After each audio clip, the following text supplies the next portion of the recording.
बहुविकल्पीय प्रश्नोत्तरों की एक नई सीरीज में आपका पुनः स्वागत है। मेरा नाम है विनोद मिया और आप देख रहे हैं त्रिशूल एजुकेशन। यह वीडियो का 19वां भाग है MCQ सीरीज 19th इकोनॉमिक्स, जो कि पीजीटी इकोनॉमिक्स भर्ती परीक्षा और CUET PG इकोनॉमिक्स प्रवेश परीक्षा, इसके अलावा IAS PCS किसी भी परीक्षा जो कि इकोनॉमिक्स से रिलेटेड है, उन सभी के लिए यह सीरीज बहुत ही महत्वपूर्ण है। इसमें मैंने बहुत इंपॉर्टेंट प्रश्नों को शामिल कर रखा है जो कि आपकी बहुत ही हेल्प करने वाले हैं। लेकिन आपने इसके लिए पढ़ना है, लिखना है, याद करना है, अर्थात वे सभी क्रियाएं करनी हैं जो कि सफल होने के लिए आवश्यक हैं। इसके साथ आपने क्या करना है, हमारे चैनल को सब्सक्राइब करना है। यदि यह वीडियो पसंद आए तो लाइक और शेयर करना है। तो चलते हैं अपनी MCQ सीरीज 19th की ओर। क्वेश्चन नंबर फर्स्ट लेते हैं। बाजार या मार्केट असफलता है। ए, अधिकतम सामाजिक कल्याण को प्राप्त करने में असफलता। बी, आर्थिक कुशलता को प्राप्त करने में असफलता। सी, परेटो कुशलता प्राप्त न होना। डी, उपरोक्त सभी। करेक्ट आंसर है डी, उपरोक्त सभी। ABC, ये जो तीनों चीजें हैं एक दूसरे की पर्यायवाची हैं। तो कुल मिलाकर तीनों में क्या कहा जा रहा है कि जब अधिकतम सामाजिक कल्याण प्राप्त नहीं होता है समाज को या व्यक्तियों को, तो ऐसी स्थिति कहलाती है बाजार या मार्केट असफलता। इसलिए ABC को आपने क्या करना है, याद करना है। क्वेश्चन नंबर 2 लेते हैं। यदि किसी क्षेत्र में बड़े पैमाने का उद्योग लगाने पर यदि उस क्षेत्र के लोगों को लाभ प्राप्त होता है, ध्यानपूर्वक पढ़ना है, सुनना, मनन भी करना है, समझने की कोशिश करनी है। यदि किसी क्षेत्र में बड़े पैमाने का उद्योग या फैक्ट्री लगती है और यदि उस क्षेत्र के लोगों को लाभ प्राप्त होता है जिसका उन्हें कोई भुगतान नहीं करना पड़ता है, कहलाएगा ए, बाहरी मित व्ययता। बी, आम के आम गुठलियों के दाम। सी, उपरोक्त में कोई नहीं। डी, ए और बी विकल्प सही हैं। करेक्ट आंसर है ए, बाहरी मित व्ययता। यदि किसी क्षेत्र में कोई फैक्ट्री लगती है और उससे उस क्षेत्र के लोगों को सुविधा या कोई लाभ प्राप्त होता है किसी भी रूप में, लेकिन वह फर्म या उद्योग को भुगतान नहीं करते हैं, तो वह कहलाएगा बाहरी मित व्ययता। क्वेश्चन नंबर 3 है। बाह्यता, जिसे कि एक्सटर्नलिटीज के नाम से इंग्लिश में जानते हैं, किसकी प्राप्ति में बाधा उत्पन्न करता है। ए, परेटो अनुकूलतम। बी, अधिकतम सामाजिक कल्याण। सी, आर्थिक कुशलता। डी, उपरोक्त सभी। करेक्ट आंसर है डी, जो बाह्यता है। बाह्यता का अर्थ क्या होता है, जब कोई फर्म हो, चाहे उद्योग हो और चाहे कोई एक व्यक्ति हो, उसके कार्यों से समाज पर यदि कोई प्रभाव अच्छा पड़ता है, अर्थात समाज को लाभ होता है उसके कार्यों से, तो वह बाह्यता के अंतर्गत आएगा।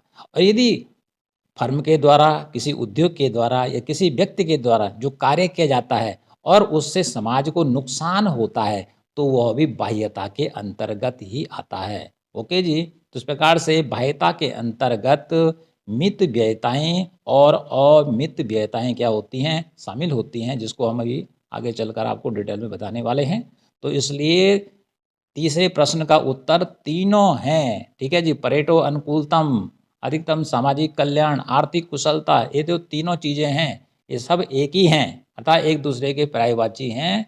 तो इनको प्राप्त करने में बाह्यताएं क्या करती हैं, बाधा उत्पन्न करती हैं, रुकावट उत्पन्न करती हैं। क्वेश्चन नंबर 4 लेते हैं। एक फर्म का प्रभाव दूसरे लोगों पर जब अनुकूल पड़ता है तो उसे कहा जाता है। ए, बाहरी मित व्ययताएं। बी, अमित व्ययताएं। सी, प्रतिस्थापन प्रभाव। डी, उपरोक्त में कोई नहीं। करेक्ट आंसर है ए, बाहरी मित व्ययताएं। इसका मीनिंग हुआ कि एक फर्म जब किसी क्षेत्र में कार्य करती है, कोई फैक्ट्री किसी क्षेत्र में काम करती है, तो उसके कार्यों के द्वारा यदि समाज को लाभ प्राप्त होता है तो इसे माना जाएगा बाहरी मित व्ययताएं, अर्थात बाहर से समाज को क्या मिलती हैं, लाभ मिलता है, समाज की बचत होती है। अब बचत किस रूप में होती है कि समाज का उस पर अनुकूल प्रभाव पड़ता है। किस रूप में पड़ेगा, यदि उस क्षेत्र में कोई फैक्ट्री लगती है और उसके आसपास बहुत अच्छी रोड बन जाती है तो आने जाने की सुविधा बढ़ जाती है, तो इस प्रकार से वहाँ पर रहने वाले समाज के लोगों को क्या मिलेगा, लाभ। तो यह बाहरी मित व्ययता के अंतर्गत आएगा। क्वेश्चन नंबर 5 है। पहले प्रश्न का ठीक उल्टा है। एक फर्म का प्रभाव दूसरे लोगों पर जब प्रतिकूल पड़ता है तो उसे कहा जाता है ए बाहरी मितव्ययिताएं, बी प्रतिस्थापन प्रभाव, सी अमितव्ययिताएं, डी उपरोक्त में कोई नहीं। करेक्ट आंसर है सी अमितव्ययिताएं। एक फर्म का प्रभाव अर्थात जब कोई फर्म किसी क्षेत्र में लगती है और उसके कार्यों के द्वारा समाज को नुकसान होता है तो उसे कहेंगे प्रतिकूल प्रभाव। तो इस प्रकार की स्थिति को इकोनॉमिक्स की भाषा में कहेंगे अमितव्ययिताएं। क्वेश्चन नंबर 7 लेना है। बाह्यता के अंतर्गत आती हैं, यहीं पर हमारा बाह्यता किसे कहते हैं, एक्सटर्नलिटी किसे कहते हैं, उसका कॉन्सेप्ट भी क्लियर हो जाएगा। ए बाहरी मितव्ययिताएं, बी प्रतिस्थापन प्रभाव, सी बाहरी अमितव्ययिताएं, डी ए और सी विकल्प दोनों सही हैं। करेक्ट आंसर है डी ए और सी। ए पर क्या लिखा है बाहरी मितव्ययिताएं, सी पर क्या लिखा है बाहरी अमितव्ययिताएं। तो बाह्यता क्या होती है पहले बताया था कि जब कोई फर्म हो, चाहे एक उद्योग हो, चाहे वो एक व्यक्ति है और जो वो कार्य करता है उससे समाज को यदि लाभ प्राप्त होता है तो वह बाहरी मितव्ययिताएं कहलाती हैं। और इसका उल्टा उनके द्वारा किए जाने वाले कार्यों से यदि समाज को क्या होता है नुकसान होता है, हानि होती है तो उसे कहते हैं बाहरी अमितव्ययिताएं। क्वेश्चन नंबर 8 है, बहुत ही महत्वपूर्ण है। बाह्य मितव्ययिताओं की स्थिति में फर्म की लागत के संदर्भ में सत्य है। बाह्य मितव्ययिताओं की स्थिति में फर्म की लागत के संदर्भ में सत्य मतलब क्या सत्य है, कौन सा विकल्प सही है। ए फर्म की सामाजिक सीमांत लागत की तुलना में निजी सीमांत लागत कम होगी। एक फर्म की निजी सीमांत लागत सामाजिक सीमांत लागत की तुलना में अधिक होगी। सी निजी सीमांत लागत और सामाजिक सीमांत लागत बराबर होंगी। डी उपरोक्त सभी कथन सत्य हैं। करेक्ट आंसर है बी एक फर्म की निजी सीमांत लागत सामाजिक सीमांत लागत की तुलना में अधिक होगी।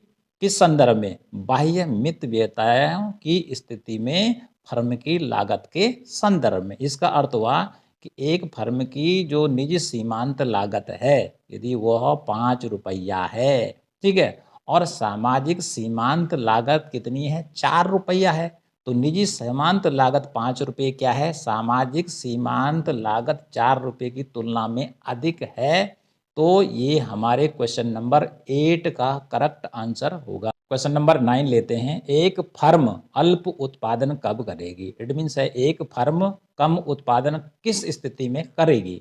ए निजी सीमांत लागत से अधिक मूल्य निर्धारण करने पर, बी सामाजिक सीमांत लागत की तुलना में अधिक मूल्य निर्धारित करने पर, सी दोनों विकल्प गलत हैं, डी ए और बी विकल्प सही हैं। करेक्ट आंसर है बी सामाजिक सीमांत लागत की तुलना में अधिक मूल्य निर्धारित करने में। इसका अर्थ हुआ कि यदि कोई फर्म निजी सीमांत लागत को ज़्यादा रखती है किसकी तुलना में, सामाजिक सीमांत लागत की तुलना में, तो ऐसी स्थिति में वस्तु का मूल्य क्या हो जाएगा, बढ़ जाएगा।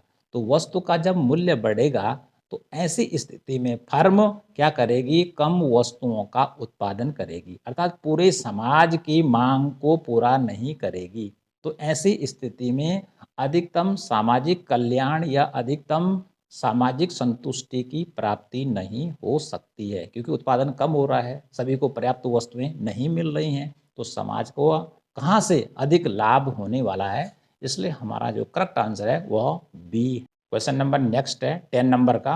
कौन सा कथन सत्य है। ए बाजार कीमत में सामाजिक लागतों को शामिल नहीं किया जाता है। बी बाजार कीमत में सामाजिक लागतों को शामिल किया जाता है। सी सामाजिक लागतों का विचार गलत है। डी सामाजिक लागत को काल्पनिक लागत भी कहते हैं। करेक्ट आंसर है ए बाजार कीमत में सामाजिक लागतों को शामिल नहीं किया जाता है, अर्थात फर्म के द्वारा समाज को जो लाभ दिया जा रहा है जिसका कि समाज फर्म को भुगतान नहीं करता है, या समाज को फर्म के द्वारा जो नुकसान पहुंचाया जा रहा है उसका भी भुगतान फर्म द्वारा समाज को नहीं किया जाता है। इसलिए जो भी कीमत उसकी वस्तु की बाजार में आती है उसमें सामाजिक लागत शामिल नहीं की जाती हैं। इसलिए करेक्ट आंसर कौन सा है? ए। क्वेश्चन नंबर 11 है जो कि बहुत ही महत्वपूर्ण है। इसमें मैंने कोई भी ऑप्शन नहीं दिया है। उत्पादन में बाहरी मित व्ययताएं तथा अमित व्ययताओं का क्या अर्थ होता है, इसको हम आपको उदाहरण के द्वारा आसान से आसान भाषा में समझाने की कोशिश करेंगे। तो उत्पादन, अभी इसके बाद उपभोग भी आने वाला है। तो उत्पादन में बाहरी मित व्ययताएं कब प्राप्त होती हैं? माना किसी क्षेत्र में कोई बड़े आकार की फैक्ट्री लगती है और उसका आकार बढ़ता चला जाता है। उसका आकार क्या होता है? बढ़ता चला जाता है। तो उसको आंतरिक बचतें प्राप्त होती हैं उसकी कुशलता के कारण, इसीलिए तो विस्तार करेगी क्योंकि उसकी वस्तु की मांग कहाँ है? बाजार में है। अब माना वहाँ पर कोई फैक्ट्री लगती है किसकी? इंजीनियरिंग की, ठीक है, और जिसमें लोहे की ज़रूरत पड़ती है। तो वह जितना प्रोडक्शन को बढ़ाएगी तो उतनी ही ज़्यादा क्या करेगी? लोहे की मांग बढ़ेगी। तो लोहे की यदि लगातार मांग बढ़ती चली जाती है तो ऐसी स्थिति में जब लोहा वहाँ पे लगातार आता चला जाएगा तो अगल बगल जो है सड़कें बनेंगी कई प्रकार, मतलब लंबी चौड़ी जो सड़कें हैं, मतलब सिंगल की है तो डबल में, ट्रिपल में, इस प्रकार से चेंज होती चली जाएंगी। ठीक है जी। तो इसका प्रभाव क्या पड़ेगा? जो लोहा दूसरी जगहों से वहाँ पहुँचेगा उसकी लागत घट जाएगी, अर्थात कम रेट पर वहाँ पर पहुँचने लग जाएगा। तो इससे फ़ायदा क्या होगा? फर्म को तो फ़ायदा होने ही होने वाला है, लेकिन आसपास के लोगों को भी वहाँ पर स्टील, लोहा वगैरह वो भी सस्ता मिल सकता है। इसके अलावा अगली मितव्ययता क्या मिलने वाली है? जब सड़कों का विस्तार होगा, बड़े पैमाने के उद्योग का और विस्तार करने पर, फैक्ट्री छोटे आकार की उसको और बड़ा करना है और बड़ा करना है, तो ठीक है। तो ऐसी स्थिति में जब वहाँ पर सड़कें बनती चली जाएंगी तो बिजली की अच्छी खासी व्यवस्था होगी, ठीक है, सड़कों पर बिजली लगी हुई होगी, तो जिससे आसपास के लोगों को भी आसानी से बिजली प्राप्त हो सकती है यदि पहले वहाँ पर बिजली नहीं थी। इसके अलावा सड़क बन जाएगी, पुल बन जाएंगे अच्छे ढंग के, तो द्रुत गति के आने जाने के साधन वहाँ पर उपलब्ध होंगे जिससे कि यातायात व्यय घटेगा। क्या घटेगा? यातायात व्यय घटेगा। तो इसे कहेंगे उत्पादन में बाहरी मित व्ययताएं, अर्थात फर्म को तो लाभ होगा ही होगा, लेकिन अगल बगल का जो समाज उस क्षेत्र में रहता है उसको भी वो सुविधाएं प्राप्त होने लग जाएंगी जो कि फर्म के आने के कारण उत्पन्न होती हैं और उसका भुगतान वो फर्म को नहीं करती हैं। इसके अलावा जो वस्तुएं फर्म द्वारा तैयार की जाती हैं उनकी लागत घट जाती है और लागत घटने से उनकी कीमत भी कम हो जाती है, जिसका फायदा किसको पहुंचता है? समाज को पहुंचता है।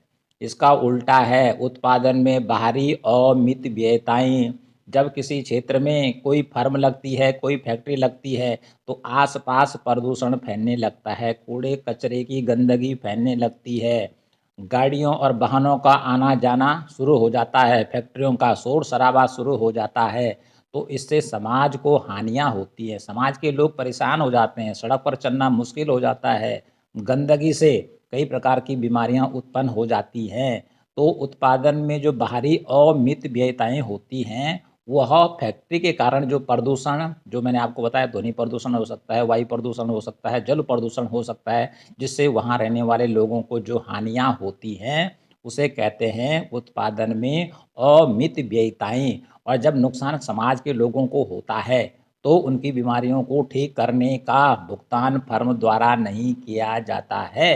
तो इस प्रकार से उत्पादन में बाहरी मित व्ययताओं से समाज को लाभ होता है, जबकि अमित व्ययताओं से फर्म के कार्यों से समाज को हानि पहुंचती है।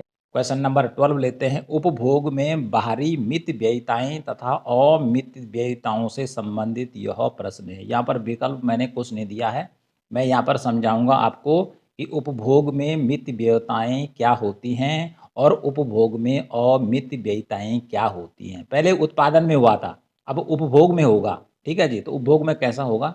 ये देखिए, जब एक व्यक्ति का उपभोग दूसरों के लिए लाभदायक प्रभाव छोड़ता है, माना एक व्यक्ति उपभोग करता है और उसका फायदा समाज के अन्य लोगों को पहुंचता है, तो ये कहलाएगा उपभोग में बाहरी मित व्ययताएं। जैसे हम बगीचे या गार्डन का उदाहरण लेते हैं। कोई व्यक्ति क्या करता है, एक अच्छा बगीचा लगाता है, उसमें बहुत अच्छे अच्छे फूल लगाता है, पेड़ पौधे लगाता है, ठीक है जी, अपने लिए लगाता है। लेकिन जब अगल बगल के लोग भी क्या करते हैं, उसमें घूमने के लिए आते हैं, उनको देखने के लिए आते हैं, तो उनको भी आनंद की अनुभूति होती है। लेकिन वह जब घूमने के लिए आते हैं उसके बगीचे में, या कुछ फल उनको वह फ्री में भी उनको खाने के लिए दे देता है, तो ऐसी स्थिति में वह उनसे, जो फ्री में बाहर से समाज के लोग आ रखे हैं, उनसे पैसा नहीं लेता है। तो ये आसपास के लोगों को मिलने वाला लाभ हो गया। जैसे शिक्षा है, तो शिक्षा का मतलब हो गया, जब बच्चे लोग क्या करते हैं, स्कूल में पढ़ने के लिए भेजते हैं, उन पर पैसा खर्च करते हैं, तो ऐसी स्थिति में क्या होता है, स्कूल में अच्छी अच्छी बातें बच्चों को पढ़ाई जाती हैं, तो ऐसी स्थिति में बच्चों में नैतिक गुण पैदा होते हैं, अर्थात क्या अच्छा होता है, ये करना है, ये उनको सिखाया जाता है। तो इस प्रकार से समाज में अच्छे लोगों का क्या होता है, जन्म होता है, अच्छी बातें होती हैं, ठीक है। चोरी चाकरी, ठीक है, फ्रैक्शन एरेक्शन, इस प्रकार की कोई समस्या पैदा नहीं होती है। कुल मिलाकर शिक्षा देने से समाज के अन्य लोगों को भी लाभ मिलता है, क्योंकि समाज में अच्छे नागरिकों का जन्म होता है या मानव पूंजी का निर्माण होता है। अगला है फ़ोन कनेक्शन की संख्या में वृद्धि। माना कि एक गांव में या पूरे देश में क्या उसका नाम 100 लोगों के पास फ़ोन के कनेक्शन है, तो एक आदमी कम से कम कितने लोगों को फ़ोन कर सकता है, अपने को छोड़कर 99 लोगों को फ़ोन कर सकता है। लेकिन जब फ़ोन के कनेक्शन बहुत ज़्यादा बढ़ेंगे, ठीक है, 100 की जगह वो 5 लाख हो गए, ठीक है, या 10 लाख हो गए, तो बहुत सारे लोगों से क्या कर सकता है, कनेक्शन कर सकता है, किसी को भी फ़ोन कर सकता है। जैसे वर्तमान में है, तो फ़ोनों की संख्या पहले कम थी, तो कम लोगों से कांटेक्ट होता था। आज सबके पास फ़ोन हो गए, तो एक आदमी अपने रिश्तेदार जिनको वो भूल भी चुका था, उनको भी फ़ोन कर रहा है, ठीक है जी। तो इस प्रकार से फ़ोन कनेक्शनों की संख्या में वृद्धि करने से भी क्या होता है, उपभोग में बाहरी मितव्ययिताएँ प्राप्त होती हैं।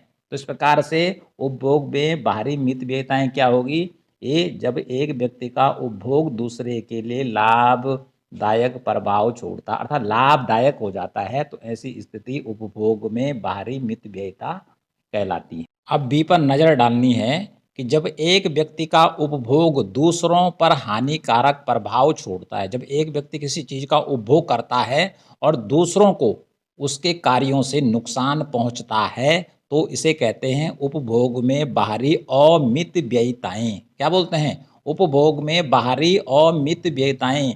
तो एक व्यक्ति के उपभोग करने से दूसरे को नुकसान कैसे पहुंचता है? जैसे दिखावे के लिए प्रदर्शन प्रभाव। माना कोई व्यक्ति क्या करता है, महंगी कार ले लेता है, महंगे कपड़े ले लेता है दिखावा करने के लिए, तो ऐसी स्थिति में जो गरीब लोग होते हैं, उसके आस-पास के होते हैं, तो उनके अंदर हीन भावना पैदा हो जाती है, उनके बच्चों के अंदर पैदा हो जाती है कि उसके पास तो ये चीज़ें हैं और हमारे पास नहीं है।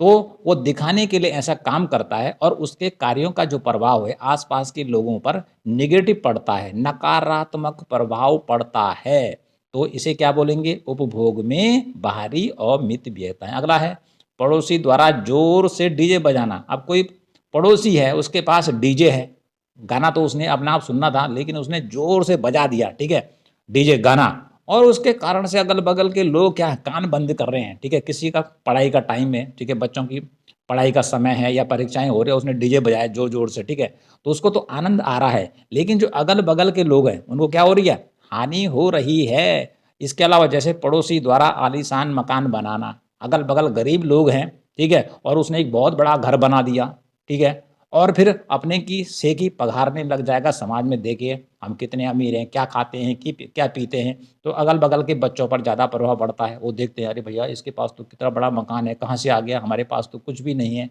तो उनके अंदर क्या हो जाती है, हीन भावना पैदा हो जाती है। तो कुल मिलाकर किसी के उपभोग करने से जब समाज को क्या होती है, हानि पहुँचती है या नुकसान होता है या उस पर नकारात्मक प्रभाव पड़ता है, तो उसे कहते हैं उपभोग में बाहरी अमित व्ययिताएँ। ओके, तो इसको आप एक बार पुनः ठीक ढंग से समझ लेंगे और लिख भी लेंगे। क्वेश्चन नंबर 13 है, उपभोग और उत्पादन में बाह्यता का परिणाम होता है, अर्थात उपभोग और उत्पादन में बाह्यता का क्या नतीजा या क्या रिजल्ट होता है। ए, निजी और सामाजिक लागतों में अंतर। बी, निजी और सामाजिक लाभों में अंतर। सी, उपरोक्त में कोई नहीं। डी, ए और बी विकल्प सही हैं। करेक्ट आंसर है डी, ए और बी विकल्प सही हैं। पहले क्या होता है, ए पर निजी और सामाजिक लागतों में दोनों, अर्थात जो निजी लागत है और सामाजिक लागत, इसमें डिफरेंस आ जाता है। दूसरा, जब इनमें डिफरेंस आ जाएगा तो बी पर नज़र डालेंगे, निजी तथा सामाजिक लाभों में अंतर, अर्थात जो जो निजी लाभ है और सामाजिक लाभ है इनमें भी डिफरेंस पैदा हो जाता है। इसलिए दोनों के दोनों जो हमारे विकल्प हैं वह सही हैं। क्वेश्चन नंबर 14 है, बाहरी मित व्ययताओं के कारण अल्प उत्पादन होता है, जिसका परिणाम होता है ए, इसका सामाजिक कल्याण से कोई संबंध नहीं, बी, सामाजिक कल्याण में कमी, सी, सामाजिक कल्याण में वृद्धि, डी, ए और बी विकल्प सही हैं। करेक्ट आंसर है बी, सामाजिक कल्याण में कमी। बाह्य मित व्ययताओं के कारण यदि अल्प उत्पादन होता है, यदि अल्प उत्पादन होता है या कम उत्पादन होता है तो इसका परिणाम क्या होगा, समाज में सामाजिक कल्याण में कमी आएगी, अर्थात उत्पादन सामाजिक स्तर के बराबर नहीं होगा, अर्थात उत्पादन समाज जितना चाहता है, जितनी ज़रूरत है उसकी तुलना में उत्पादन क्या होगा, कम होगा, जिसे अल्प उत्पादन कहते हैं। तो इससे सामाजिक कल्याण में क्या आएगी, कमी आएगी, सामाजिक संतोष में क्या आएगी, कमी आएगी। तो इसी कहते हैं बाहरी मितव्ययताओं के कारण अल्प उत्पादन होता है तो इसका परिणाम क्या निकलेगा कि सामाजिक कल्याण में कमी आएगी, अर्थात उत्पादन जितना समाज के लिए जरूरी है उतना उत्पादन नहीं होगा। उत्पादन उतना क्यों नहीं होगा, क्योंकि लागत बढ़ेगी तो कीमत भी बढ़ेगी और कीमत बढ़ने से क्या होगा, मांग कम होगी और मांग कम करने से उत्पादन फर्में क्या करेंगी, कम करेंगी। इस रूप में भी इसको जाना जा सकता है। क्वेश्चन नंबर 15 है, पहले क्वेश्चन 14 का उल्टा है। बाहरी अमित व्ययताओं के कारण अति उत्पादन होता है, जिसका परिणाम होता है, यदि उत्पादन ज़्यादा होता है समाज की आवश्यकता से तो क्या परिणाम निकलेगा, ए, उत्पादन का सामाजिक जरूरत से कोई सरोकार नहीं है, बी, उत्पादन सामाजिक जरूरत से कम होगा, सी, उत्पादन सामाजिक अनुकूलतम उत्पादन स्तर से अधिक होगा, डी, उपरोक्त सभी। करेक्ट आंसर है सी, उत्पादन सामाजिक अनुकूलतम उत्पादन स्तर से अधिक होगा। इसका अर्थ हुआ समाज की या समाज की जितनी ज़रूरत है उसके बराबर उत्पादन नहीं होगा, बल्कि उससे ज़्यादा उत्पादन होगा, ओवर प्रोडक्शन होगा। ओके जी, तो ये स्थिति भी क्या होती है, अनुकूलतम सामाजिक कल्याण की स्थिति नहीं मानी जाती है। तो कुल मिलाकर आज मैंने आपको बाह्यताओं के बारे में बतलाया। बाह्यता क्या होती है, बाह्यता बतलाती है कि किसी फर्म, ठीक है, किसी उपभोक्ता या किसी उद्योग के द्वारा समाज को जो फायदा दिया जाता है या जो नुकसान किया जाता है उसे ही बाह्यता के नाम से जाना जाता है। यदि फायदा होता है तो उसे सकारात्मक प्रभाव कहेंगे समाज पर, यदि उनके कार्यों के द्वारा समाज को नुकसान होता है, हानि होती है, तो उसे नकारात्मक प्रभाव कहा जाएगा। तो आज हमने 15 प्रश्न आपको बतलाए हैं, बहुत ही डिटेल में आपको इनको याद करना है। थोड़े कठिन है, थोड़े कठिन है, लेकिन उतने भी कठिन नहीं है, आप इनको बहुत आसानी से समझ जाएंगे। थोड़ा सा आपने इस पर रिविज़न करना है और इसी के साथ आपने क्या करना है, हमारी जो आइडिया दी गई हैं इन पे आपने हमको फॉलो करना है। फॉलो करने से आपको ही फायदा है। आपकी कोई बड़ी समस्या है जो कि कमेंट में आप इस वीडियो पे नहीं लिख सकते हैं, ओके, तो हमें इस या उपरोक्त आईडियों पर किसी भी आईडी पर आप हमें भेज सकते हैं। तो इसी के साथ आज की सीरीज हमारी यहीं पर समाप्त होती है।